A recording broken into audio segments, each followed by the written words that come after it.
ಅವ್ರು ಖಂಡಿತ ಚುನಾವಣೆ ಬಜೆಟನ್ನು ಘೋಷಣೆ ಮಾಡ್ತಾರೆ.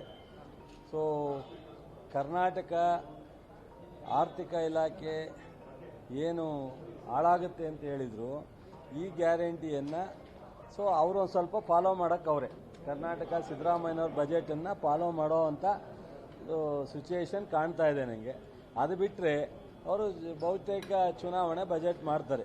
ಸೊ ಯಾವ್ಯಾವುದನ್ನು ಚುನಾವಣೆಯಲ್ಲಿ ಜನರನ್ನ ನಾವು ಅಟ್ರಾಕ್ಟ್ ಮಾಡೋಕ್ಕೆ ಸಾಧ್ಯ. ಅಷ್ಟು ಬಿಟ್ಟರೆ ಈ ದೇಶದ 10 ವರ್ಷ ಮಾಡೋಕ್ಕಾಗದೇ ಇರೋರು ಕೊನೆ ಈ ಚುನಾವಣೆ ಬಜೆಟ್ನಲ್ಲಿ ನಾವು ಎಕ್ಸ್ಪೆಕ್ಟ್ ಮಾಡೋಕ್ಕಾಗುತ್ತೆ.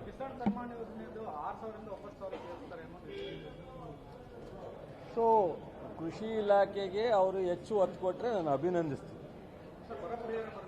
ಆಮೇಲೆ ಆಗಸ್ಟ್ 22ನೇ ತಾರೀಕು ಕೊಟ್ಟಿರೋ ಮೆಮೊರೆಂಡಮ್ ಇಲ್ಲಿವರೆಗೂ NDRF ರಿಲೀಸ್ ಮಾಡಿಲ್ಲ ಅಂದರೆ ಬಹುಶಃ ಅವ್ರು ಯಾವ ಬಜೆಟು ಅಥವಾ ಯಾವ್ದು ಘೋಷಣೆ ಮಾಡಿದ್ರು ಏನು ಪ್ರಯೋಜನ? ನಾವು ಅವ್ರು ಬರದೇ ಇರೋದ್ರಿಂದ 2,000 ರೂಪಾಯಿ ಅರ್ಲಿ ನಮ್ಮ ರಾಜ್ಯದ ಆರ್ಥಿಕ ಇಲಾಖೆಯಿಂದ ಬಿಡುಗಡೆ ಮಾಡಿದ್ದಾರೆ ಮಾನ್ಯ ಮುಖ್ಯಮಂತ್ರಿಗಳು.